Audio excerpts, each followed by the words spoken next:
Esselamu Aleyküm ve Rahmetullahi ve Berekatuhu. Kadirli kırındaşlar. Bugün yine Kur'an surlarının kimliki kitaptan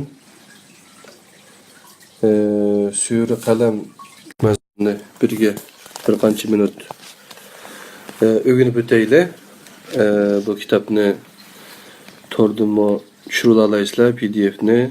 Ondan keyin app kitap var, 7 tilli Kur'an Kerim var. Aşının hamlesi de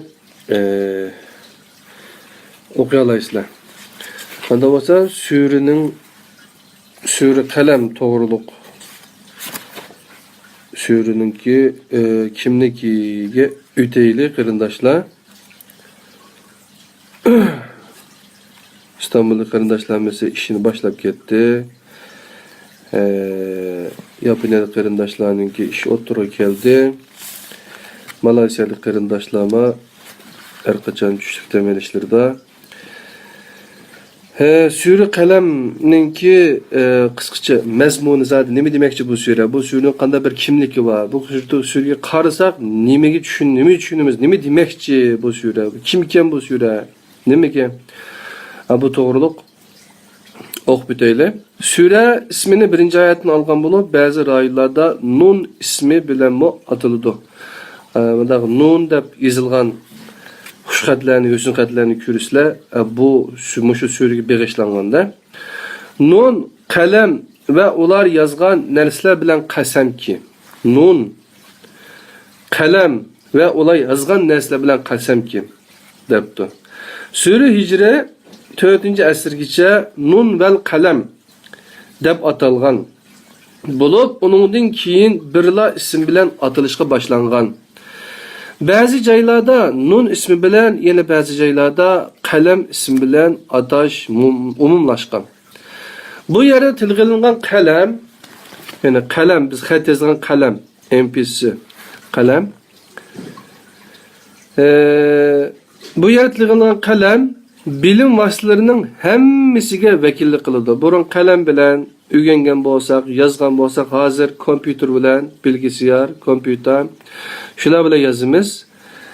Ondan boshqa hozir hamda Galaxy Note deymiz, iPhone deymiz, ana narsa chiqdi. Bundan keyin qanday narsa chiqadi uni o'qimaymiz.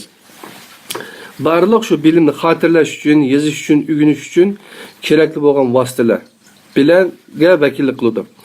Bunun asasen surenin ismini bilim vasıtaları deb tushunsak-mi bo'ladi. Allah'ın qalam bilan qasam qilishi faqat bilim vasıtalarının qimmatini ko'rsatib qolmasdan, yana mazkur vasıtalarning dunyo va oxiratda shohidlik qilganligiga bishoratdirdi. Yozganlarimiz, o'rganganlarimiz, qalamlarimiz, siyahlarimiz, bularning hammasi qiyomatda bizga shohidlik qildi ekan. Sure Mekke'de dastlabki mezgilde nazil bo'lgan surelerden biri. Surenin 17'den 52. ayetler arasındaki bölek, aldığınki bölekten bir mezgildeki nazil bo'lgan bo'lishi mumkin. Lekin surenin ton ritmi ve mezmununun bir bütünlükini nazarga ilinganda bu ihtimallik acizleşidir. Surenin nazil bo'lish tertibide o'xshash bo'lmagan qarashlar mavjud bo'lib, nuzul tertibide 2. o'ringa, ya'ni Alaq surasining orqasiga tizilgan. Hazreti Osmonga nisbat qilingan nuzul tertibide Alaq Muzammil, İbn Abbas tertibide Alaq Zuha surelerining orasiga tizilgan. Surening mazmuni bu tizilishni 4 nuqtadan qo'llamaydi. Her tefsiri qarasanlar bu sure Mekke'nin mançince nimizde nazil bo'lgan. Bu sure ma'surning orliqiga kelishi mumkin, tertib bo'yicha yoki mana nazil bo'lgan bo'lishi mumkin deb shunday qiladi. Buningdimi ustoz shu sureninki shu nazil bo'lish tartiblarini analiz qilib, oxirida mana bir yakun chiqaribdi. Mushriklar qarata birinchisi, mushriklar qarata javob va tahdid xarakteriga ega.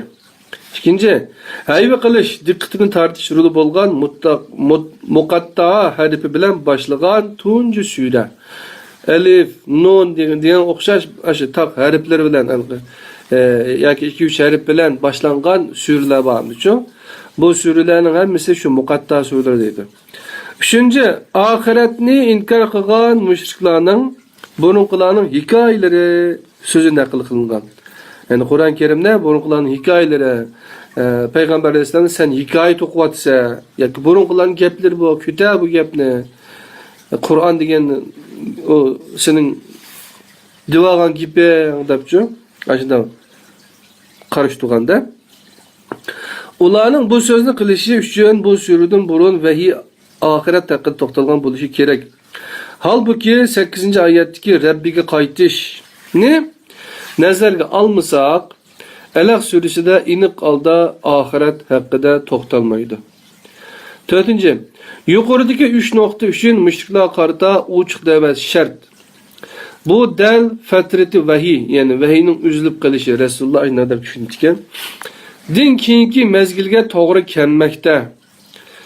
Fatrati vahiy vaqasi Rasulullohga vahiysiz qilishning naqadar buyuk mahrumiyat ekanligini bildirish uchun bo'lgan edi. Ma gapning ostini sizimiz.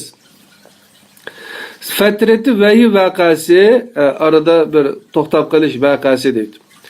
Vahiyning Resulullah'a vahiysiz qilishning naqadar buyuk mahrumiyat ekanligini bildirish uchun bo'lgan edi. Vahiysiz qilish deydi. Yani agar biz qo'limizda Qur'on turib, bu tushib bo'lgan, nozilab bo'lgan Qur'on turib, biz vahiysiz qolgan bo'lsak, uningsiz yashayolmagan bo'lsak, buning naqadar mahrumiyat ekanligini biz his qildikmi, qilmadikmi degan masala o'tirib chiqdi. Etrafımız qarab baksak, yaşıgallarımız qarab baksak, ne kadar büyük mahrumiyet işide, ne kadar büyük çoğun mağlubiyet işide işgallikimizi Müslümanların için hazır kemiçi huşumuzda tapanmagan bolsak, şu halet buludu. Allah aslında bizge bunu bildirmek için Kur'an'dan, vahiyden kançilek uzaklap ketkenlikimizde. Hazreti Ayşe bu surunun 3. ayetidagi izchillik balkim bu voqeani imo qilgan bo'lsa kerak. Hazrati Oysha mazkur surani fatrati vahiydan keyin nozil bo'lgan deydi. Yani Oysha onamiz shunday deydi ekan. Buningga asosan biz bu surani Inshirah surasidan keyin nozil bo'lgan 7-sura deb qaraymiz. Sura mushrik, yani inkarchilarning Rasulullahga qaratgan og'zaki arziyatlarini rad qilish bilan boshlangan. Bismillahirrahmanirrahim. Ma anta bi ni'mati rabbika bi majnun. Rabbingning ne'mati sayesinde sen hergizmo jin musallat bo'lgan birisi emas. Sura oxirida yana bu masalaga qaytgan holda oxirlashgan. Yani 48-52 ayet kişi olan. Surun başlanış ayetleri ilahi ilham ve teselli karakteri ege. Beşi deptuğu sen mecnun emensin, saran emensin. Başkalar Peygamber Aleyhisselam Kur'an'dan gep kısa Allah'ın Resulü Risaletini yetkizse sen mecnun, sen saran, sen başka bir ilah sopup kapsa depçi diyen. Sen andak emez diyen Allah subhanahu ta'ala. Andaki onunla ilham bergen. Resulullah'ın şahsiyetine münasebetli kişinin dikkatini tarttıgan ayet bu surede urun algan. Şahsiyetine, ahlakıga, kişiliğine münasebetli. Ve inneke le'ala hulqin azim. Yani sen hakikaten büyük ahlaka iyisen. Yani senin ahlakın. Bu nimigi gitti Peygamber Aleyhisselam büyük ahlaka. Ayşe Hanımız ne degenti? Kana hulquhu Kur'an degenti. Şuna mı? Peygamber Aleyhisselam'ınki hulqi, ahlaki Kur'an idi. Yani Kur'an bilen birleşip ketken Peygamber Aleyhisselam için hayatı, sünneti, onun kıga işleri hemmisi şu Kur'an'ın icrasıydı. Surenin Fecr suresinin burun nazil bo'lganligi qabul qilgan vaqtimizda Qur'onning nazil bo'lish jarayonida bayon qilingan tunji qissa bu suredagi bog' egisi qissasi bo'lib, yani 17-32 oyatgacha Yaman diyariga xos bo'lgan bu qissa orqali muhotabi xitob qilinuvchida, yani ne'matdan tang bahramon bo'lish, yani paylashish, engini axloqini turg'izishni maqsad qilmoqda ve muhatabıga ey insan Allah yo'qdek muomalada bo'lma, yani Allah yo'qdek tushunchada bo'lmagan. Vela ve la yestasnun. Lekin Allah'ning hayotga mudohala bo'lib, aralashib turadiganligidan iborat haqiqatni nazardan saqit qilgan edi. Bu oyatda Allah'ning har vaqt hayotga aralashib, inson irodasining tanlashi qarata yangi yaratishda bo'lganlik imo qilinmoqda. Mabek muhim gap. Allah'ning har vaqt hayotga aralashib, mudohil bo'lib, inson irodasining, ya'ni xalloq emasmi, doim yaratib turdi-ku. Agar siz yaxshi bir narsani tanlasangiz, Allah sizga texim yaxshi yo'lni ochib etadi. Yani sizning irodangiz yaxshi narsani bizning tanlashimiz, tanlamasligimiz o'zimizningki erkinligi. Agar shu erkinligimizni foydalanib biz yaxshi narsa tanlasak, Allah bizningki tanlashimizga qanday qildi ekan? Yangi yaratishni paydo qiladi ekan. Yangi bizning orzu qilgan, yetmoqchi bo'lgan narsalarga yetadiganga qarindishim saqal maqalning gapini qilmang hozir. Ma Allohning oyati to'g'riliq gap qilyapmiz. Kallani bo'lmagan yaxshi ukam. Bu oyatda Allohning har vaqt hayotga aralashib inson irodasini tanlashi qarta yangi yaratishda bo'ldigan imo qilinmoqda. Demakchi o'g'limiz, agar biz yaxshi narsani o'ylasak, yaxshi narsani tanlasak, inshaalloh Alloh bizga texmi yaxshi yo'limiz ochib etadi demakchi. Bu sure nazil bo'lish jarayonida oxirat haqida to'xtalgan tunji sure bo'lib, haqiqatga qarata oldin alo chiqarib olgan tushunchasi bilan inkor qilish pozitsiyasida bo'lguvchilarni mas'uliyatini to'nib yetishga chaqirmoqda va o'z mas'uliyatini to'nib yetmaganlarni kutib turgan dahshatli oqibatdan xabar bermoqda. Bu gapni bir qator tushunib o'taylik qarindoshlar. Tunji qatim oxirat to'g'riliq to'xtalgan sura ekan nazil bo'lgan. Undan keyin haqiqatga qarata oldinlar chiqarib olgan tushunchasi. Masalan, haqiqat degan joyda oxirat haqiqati deymiz yoki bo'lmasa boshqa haqida haqiqat deydi. Bir narsani biz kallamizda sezib olib, obrazni shakllantirib olib, undan keyin haqiqat mushu deb haqiqat nima ashunga qarata analiz qildigan, ashunga qarata ashunun o'zimiz to'g'izib olgan, haqiqat deb olgan narsadan süzgüçünü ötküzüp, onundan keyin özümüzge paydalı olsa, paydalısı olsa almaydigan. Manda iş var da, bu anda emas bu. Hakikat, Kur'an'nınki süzgüçünü ötüş gerek. Biz hakikat diyen narsa. Onda inkar kılıç pozisyonunda bo'lgan çılarını deydi hem de. Mesela ahiretine inkar kılanlar, bu dünyada şu mevcut, o dünya mevcut demez, bu dünyada yaşıvagan. Just do it diyenler şularını çok. Bu şunlar yaşıvagan digendek çok. Şununla ahiret kandak Allah kandak cevap vermen o mesuliyetlerini olan oylamaydı da mesuliyetsizlik şerini kep çıkaran gep. Ve öz mesuliyet tonib yetmeyenlerini kütüp durgan dehşet akıbatı haber vermekte. Asli İslam dini kandak dinisi mesuliyet dini asli çok. Lakin biz bek mesuliyetsizlik kılvatımız karındaşlar. Men addisi. 44-47 ayetlerde Resulullah kartılgan ulanı man kuyup hitap arkalı ulanın aslida Resulullah'a yani hakikatke dava kılgıcık emas Allah'a karşı çıkıvatkanlığı ima kılıngan. Yani Peygamber Aleyhisselam'a zulüm kılışkı başlagan şu vaxtlarda şu. Yoki sözlerine sen cin çapmış vaqtda sen haram olup qapsa, kallandı ilişipsa degandek şu en ig'ir gaplarni qilgan Allohning oyatlarini so'zisi şu. Şuna aşağı qarta endi sen ular men qo'yib bergan bo'ldi. Sen faqatlam 700 gün, chiroyli 700 gün buning uchun deganda Payg'ambar alayhisolamga. Mushu oyat orqali Alloh unga aqangda men bor. Sen elchilik vazifani qilgan Qur'onni 700 gün, hech qanday bir narsa aralashtirmaysa, Qur'onni 700 deyilganda bu yerda. Yani 48-50 ayetlerde Hazreti Yunus'un kavmini Allah'a çağırış ibaret vazifesini Allah'ın icazetiz taşlap ketişi eskertilib, hitap kılgıcığa vazifenin eğirliği ima kılınıp, ideya cihetten tayyorlik kıldırış bilen birge Hazreti Yunus sadır kılgan hatalıktan sakılınışqa buyurup, hergizman çoğunbalıkның sahibi okşaş bolmagın deydi.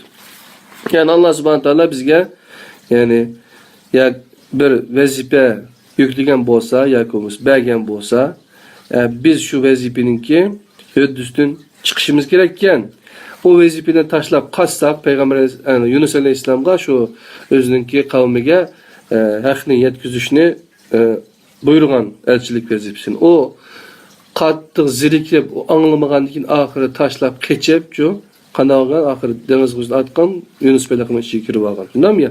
Anda bo'lmagan deydi. Oxiri Yunus baliqning ichiga kirgandan keyin o Yunus alayhisalom o'ylab oxiri zalamtu inni, ya'ni men üzemga zalim qildim. Asli o'zining qami anglamagan, uning hatta ona tushganligan, ayında bo'lgan chaqda oxiri bulanma qochgan uchun. Shundami? Amma oxiri yine shu gunohni o'ziga qo'yib, men gunoh qildim, men shu o'zining vazifasidan qochdim debchi. Nima qilgan? Shunga Yunusning tövbesidek tövbe, en güzel tövbe Yunus alayhisalomning uchun. Shunda tövbeni hammamizga nisb qilsin. Biz doim bir ish bo'lsa, ya Xitoylamanda qilgan, ya bo'lmasa Amerika, ya bo'lmasa Isroil anda qilgan, ya bo'lmasa boshqalar shunda qilgan, biz shung munda qo'yib qolgan. Bu debchi. Hamma narsani boshqalarga atish emas.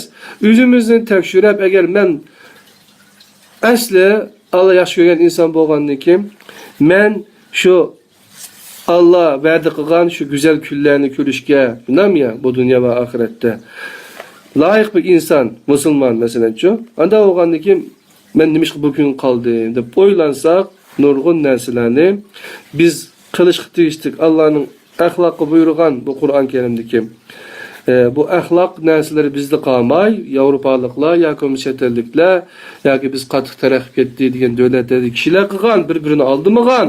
Ammo biz musulmonlar bir-birimizni aldigan yoki bo'lmasa bir-birimizning jinni ortiq ko'rgan, onun boshqa bir tushunchadagi yoki bo'lmasa boshqa mazhabdagi yoki boshqa insonlarning yashashiga izn vermagan. Hammasi menga o'xshash yashasin, menga o'xshash tushunsin, menga tushunmasa al bu dünya sana cehennem bo'lsin deb kommunistlar qanday tushungan bo'lsa, biz shunday tushunib bu dunyoni ularga tar qildik ham uchun. Ayni o'xshash. Shuna o'zimizdan oldi bilan o'zimizni tekshirib ko'raylik, o'zimizning sabri qanchalik, axloq qanchalik shu mizonga sepaqaylik demoqchi. Alloh subhanahu va taolo shu vazifamizdan qochmaslik kerak ekanligini, degan vazifaning og'ir ekanligini iymon qilgancha. Tayyorlik qilishdan birga Hazrat Yunus sodir qilgan xatolik sodir qilmaslikqa, hargizmi cho'ng baliqning sahibi o'xshash bo'lmagan, bir yerga kirib bekinib turmagan demoqchi. Ondan boshqa Rabbingning hukmiga sabr qilgan, hargizmi cho'ng baliqning sahibi o'xshash bo'lmagan, o'z vaqtida u g'amkin holda Rabbiga iltijo qilgan edi, deyishar qilaq. Agar Rabbingning cheksiz ne'mati uning iltijosiga javob bo'lmagan bo'lsa edi, o har qilgan holda bir qaqas dalga tashlangan bo'lardi. Lekin Rabbim uni qaytadan elchi bo'lishga tanladi va uni yaxshilar qatoriga qo'shdi. Ya'ni bizga yana fursat bor degan gap. Ya'ni biz xatolik o'tkazgan bo'lsak, bir xato yo'lga ketib qolgan bo'lsak, agar o'zimizni tuyib, hushimizni tuya olsak, biz to'g'ri yo'lga yana qaytadan kira oladiganmiz. O'zimizning gunohlariga tövbe qilsak, tövbening işki her zaman uçukken vazifemizni qilamagan ishlarimizni davomlashtirsak bo'ladi ekan. 51-52 oyatlarda kafirlar inkar qilguvchi haqiqatning shurg'uchilarning, ya'ni vahiyga va uni yetkazuvchi tutgan pozitsiya bayon qilingan bo'lib, bu vazifaga talib bo'lg'uchiga ideya jihatdan tayyorlik qildirilgan va Qur'onning avatilish maqsadi bayon qilingan. Elchi Qur'onni yetkazadi, hem bunu yetkiş maqsadini bayon qildi. Allah subhanahu taolo nima debdi? İnkar qilguvchilar, kafirlar, yani zikir, yani Qur'onni anglagan chaqlarida xuddi seni yivatgudek, yiqitvatgudek qarasimi? Seni şübhisiz bir mecnun, cin chaplashgan sarang deb qolgan desimi? Yanıla sabr qilgin. Yani Kur'an sapıklığı deydiğen binas çıktı ortaga. Ya komisa bular Kur'ançılar ya komisa ondak deydiğen gap çıkıp kalsa sabır qilgin deydi. Allah subhanahu taolo Kur'an'ı nimişqa nazil qilibdi. Zikir Kur'an tamam ehli cihan üçün vaz nasihatdir. Sure Qalamning 51-52 oyat. En ahirki oyati. Zikir yani Kur'an tamam ehli cihan üçün vaz nasihatdir.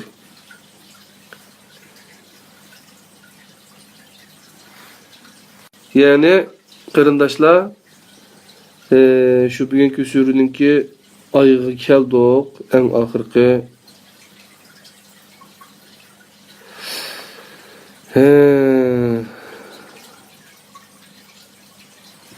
Bu zikir, Kur'an, zikir dese başka nasıl zikirmatik isimiz kelmesin. Zikir şu Kur'an-ı Kerim. Allah'ın bizge el zikir, zikir.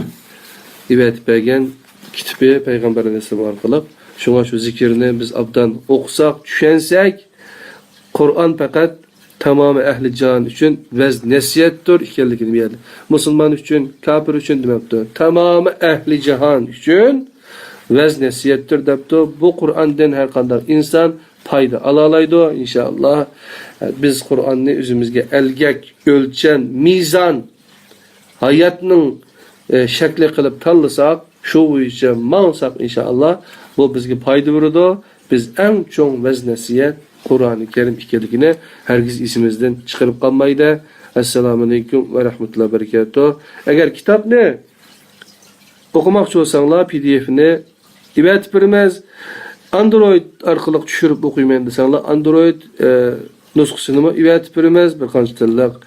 Hemenlarınki bu güzel vakitlarda bizim için vakit ayrılmalar için rahmet. Esselamu Aleyküm ve Rahmetullahi ve Berekatuhu.